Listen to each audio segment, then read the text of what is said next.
नमस्कार, मैं हूं आपके साथ रविंद्र सिंह। एपीएन के लोकप्रिय कानूनी प्रोग्राम लीगल हेल्पलाइन में आपका स्वागत है। इसमें हमारे कानूनी विशेषज्ञ रोजमर्रा की जिंदगी की समस्याओं से जुड़े कानूनी मसलों पर आपके शंकाओं का समाधान करते हैं। आप भी इस प्रोग्राम से जुड़ सकते हैं और फोन करके कानूनी राय ले सकते हैं।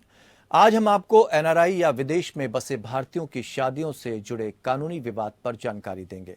साथ में इससे जुड़ी समस्याओं का समाधान भी करेंगे। देश के बाहर एनआरआई पति पत्नी की तकरार गंभीर मसला है। घरेलू हिंसा, प्रॉपर्टी बंटवारा, डिवोर्स और बच्चों की कस्टडी पर जब विवाद हो तो क्या कानूनी उपचार किस तरह से लेना चाहिए।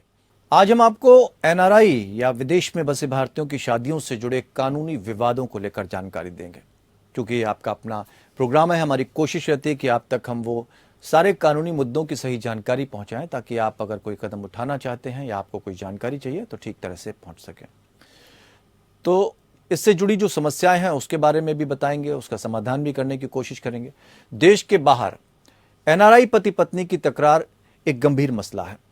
घरेलू हिंसा, प्रॉपर्टी बंटवारा, डिवोर्स और बच्चों की कस्टडी पर जब विवाद हो तो क्या कानूनी उपचार मिल सकता है, यह हमारा आज का विषय है। एनआरआई पतियों की शिकायतों के मामले पिछले कुछ साल से लगातार बढ़ते पाए गए। भगौड़े एनआरआई पतियों की कुल 828 शिकायतें मिली हैं। सबसे ज्यादा 96 शिकायतें दिल्ली में, 95 पंजाब में है, 94 उत्तर प्रदेश में और 68 हरियाणा में दर्ज हुई हैं। इसी तरह दक्षिण भारतीय राज्यों से भी शिकायतों में कमी नहीं है। सही है कि महिलाएं अब लोक लाज के डर से रिपोर्ट कराने में संकोच नहीं कर रही हैं, लेकिन जैसी आप बीती इन शिकायतों के जरिए सामने आ रही है उनसे पता चलता है कि महिलाओं को आखिर घर हो या बाहर कितनी यातनाओं, मुसीबतों और असुरक्षाओं का सामना करना पड़ रहा है। भारत आने पर अपनी पत्नियों के वीजा रद्द कराने, कोई संपर्क ना रखने, शादी कर विदेश लौट जाने वाले और वहां पहुंचकर पत्नी से सारे संपर्क तोड़ देने, उसे वीजा ना दिलाने जैसी शिकायतें सामने आती रही हैं। बच्चों की कस्टडी का भी मामला है। जाहिर है इस बारे में कोई निश्चित और ठोस कानूनी उपचार महिलाओं को उपलब्ध नहीं है, लिहाजा एनआरआई पुरुष कमजोर सिस्टम का फायदा उठा लेते हैं। यह भी असमंजस है कि विदेशी धरती में अगर पारिवारिक विवाद हो तो कहां के कानून के तहत इसको सुलझाया जाएगा, ये समझना एक महिला के लिए मुश्किल हो जाता है या व्यक्ति के लिए मुश्किल हो जाता है। एनआरआई शादियों और उससे जुड़ी समस्याओं पर कानूनी विशेषज्ञ अधिवक्ता नवीन पांडे जी ज्यादा जानकारी देंगे। नवीन जी, बहुत बहुत स्वागत करते हैं आपका। तो अपने दर्शकों को बताना चाहेंगे कि नवीन जी आपके हर सवाल का जवाब देंगे, आपको विषय से जुड़ी तमाम कानूनी पहलुओं की जानकारी देंगे। अगर आपको कोई सवाल है आपका तो आप फोन करके हमसे राय भी ले सकते हैं। हमारा फोन नंबर आप नोट कर सकते हैं 0120612793 0120612793 नंबर एक बार फिर से नोट कर लें 0120612793 0120612793 ये हमारे नंबर हैं जिनको लेकर आप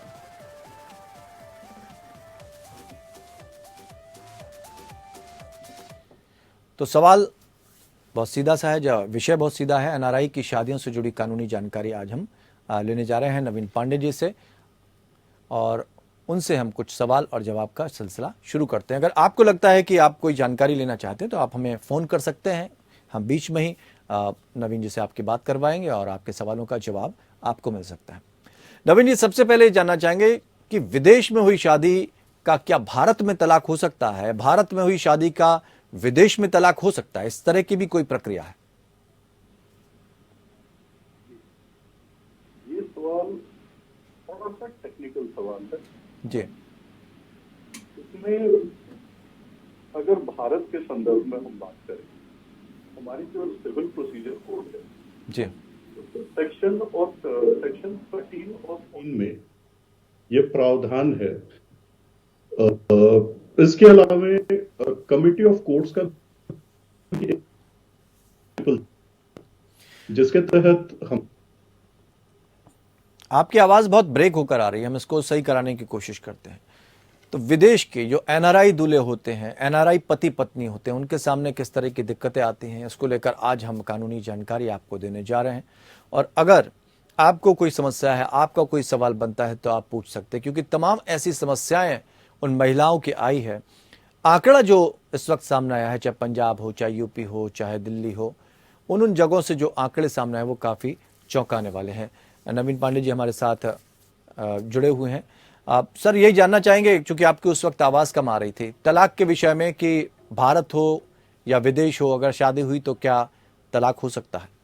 जी, एक सिद्धांत है सिविल प्रोसीजर कोड में, जी जो कि सेक्शन 13 और 14 में है, जी जिसके तहत विदेशी कोर्ट्स के द्वारा पारित किए गए जो आदेश होते हैं जी उनको भी मान्यता दी जाती है, पर इसके लिए कुछ शर्तें हैं। जी शर्तें क्या है कि यदि जिस कोर्ट ने आदेश पारित किया वो कॉम्पिटेंट कोर्ट है, ठीक और जिन आधार पर डिवोर्स ग्रांट किया गया है वो ग्राउंड्स भारत में भी उपलब्ध हैं। जी भारतीय जो फैमिली लॉ है उसके अंदर यदि वो ग्राउंड्स उपलब्ध हैं और उन्हीं ग्राउंड्स के ऊपर अगर फॉरेन कोर्ट ने आदेश पारित किया है, उस परिस्थिति में विदेशी कोर्ट का जो भी आदेश होगा वो मान्य होगा। जी एक और प्रावधान है जी जिसे हम कमिटी ऑफ नेशंस कहते हैं, कमिटी ऑफ कोर्ट्स। जी इसमें एक अंडरस्टैंडिंग है अलग अलग देशों के कोर्ट्स के बीच में कि यदि कॉम्पिटेंट कोर्ट है और कॉम्पिटेंट कोर्ट ने न्यायोचित कोई आदेश पारित किया हुआ है और न्यायोचित होने के साथ साथ किसी भी तरीके से भारतीय कानून का उल्लंघन यदि नहीं करता है तो उसे पूर्ण मान्यता दी जाती है। जी जहां तक डिवोर्स डिक्री का सवाल है, विशेष करके एनआरआई से संबंधित, तो यहां मैं स्पष्ट करना चाहूंगा कि यदि डिवोर्स म्यूचुअल कंसेंट से लिया गया है और दोनों में से कोई भी पक्ष उस पर किसी प्रकार का विवाद भारत में आकर खड़ा नहीं कर रहा है, फिर तो वो मान्य है। एक और परिस्थिति आती है जहां पर म्यूचुअल कंसेंट से डिवोर्स नहीं होता है, जी जहां पर एक दूसरे से काफी लड़ झगड़ के लंबी कानूनी प्रक्रिया का अनुपालन करके और फिर डिवोर्स होता है। जी अब यहाँ दो परिस्थितियां हैं। पहली तो ये कि दोनों पक्ष उस कोर्ट के सामने प्रस्तुत हुए, दोनों ने अपना अपना पक्ष रखा और उसके बाद में आदेश पारित हुआ। जी अगर ऐसा होता है फिर वो आदेश मान्य होगा भारत में। लेकिन एक परिस्थिति ऐसी भी आती है जहां पर एक पक्ष तो विदेशी कोर्ट में चला गया और दूसरा पक्ष वहां पर प्रस्तुत नहीं हो रहा है जी या उसको अपना पक्ष रखने का मौका नहीं मिला।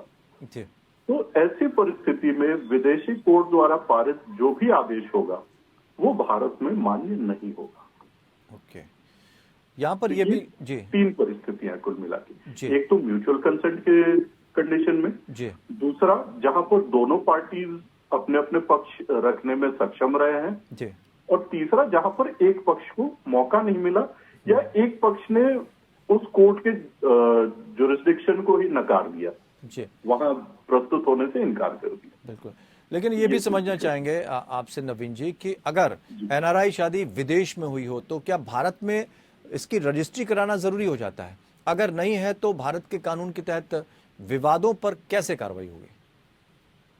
जी, हमारे देश के अंदर कुछ राज्यों में विवाह चाहे भारत के अंदर हुआ हो या भारत से बाहर हुआ हो, जी रजिस्ट्री कराना अनिवार्य बनाया गया है। ओके। लेकिन केंद्र सरकार के स्तर पर ऐसा कोई कानून नहीं है जो कहता हो कि विवाह का रजिस्ट्रेशन आवश्यक है। ऐसी परिस्थिति में यदि विवाह रजिस्टर्ड नहीं है जी तो उस केस में जो भी पार्टीज का पर्सनल लॉ है, जैसे यदि दोनों पक्ष पति पत्नी दोनों ही हिंदू हैं तो हिंदू मैरिज के तहत विवाद का निस्तारण होगा।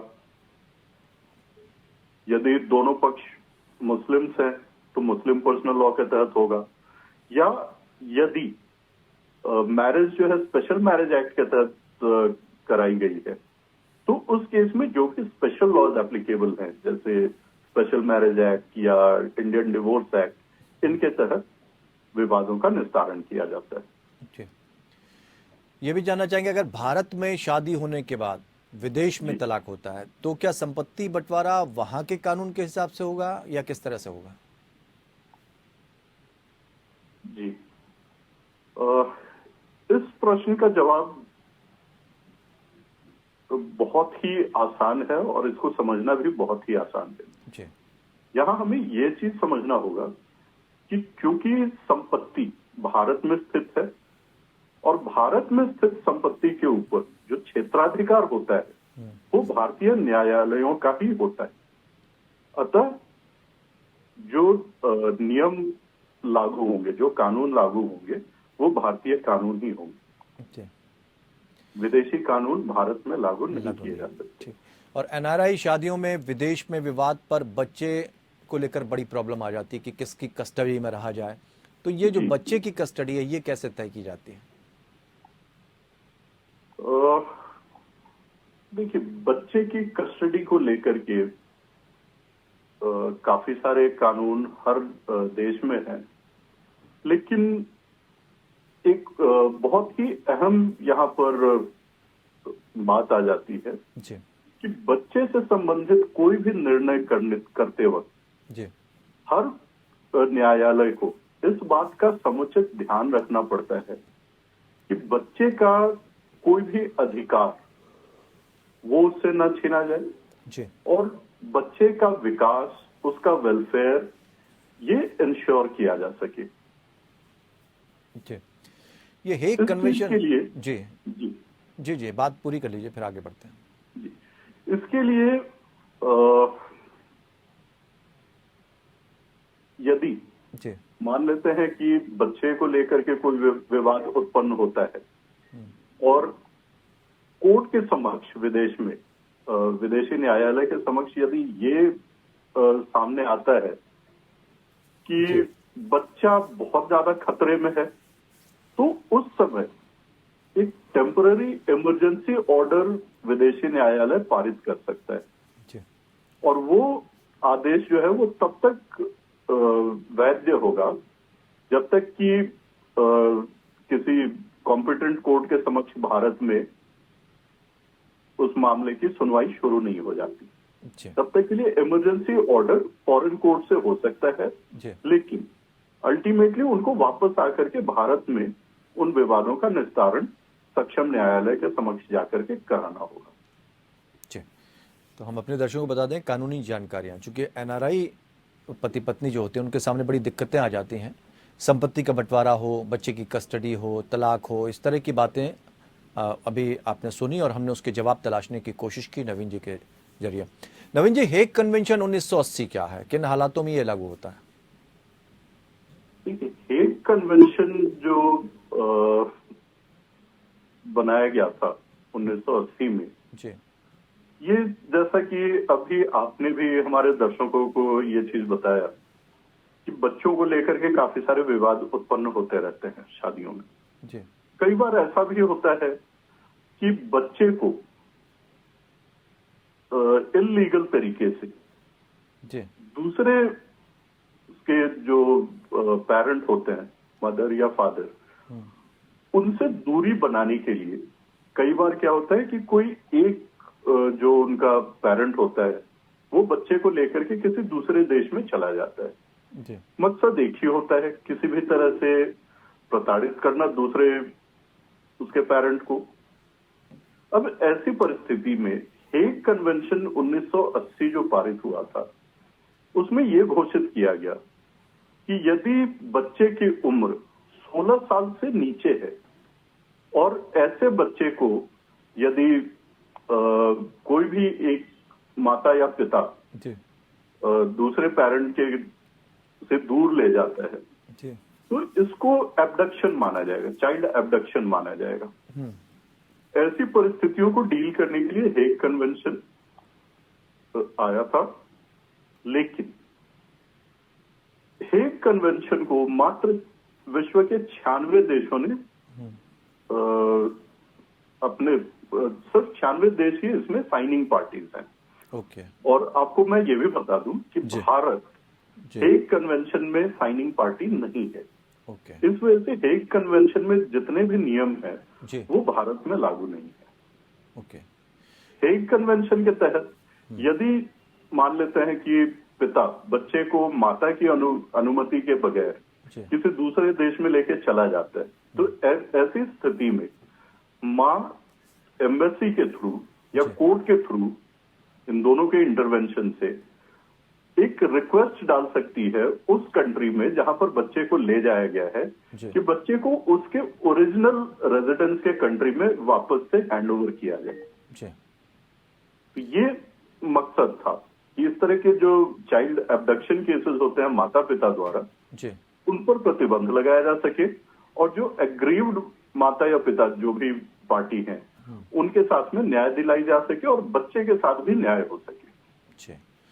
नवीन पांडे जी, बहुत अच्छी जानकारियां आपने दी और मैं ये भी उम्मीद करता हूं कि जो दर्शक हमारे साथ जुड़े हैं उन्हें कई सवालों के जवाब जो उनके जहन में चल रहे हैं मिल गए होंगे। बहुत बहुत शुक्रिया नवीन जी तमाम बातों की जानकारी देने के लिए। तो फिलहाल इतना ही, जुड़े रहिए हमारे साथ।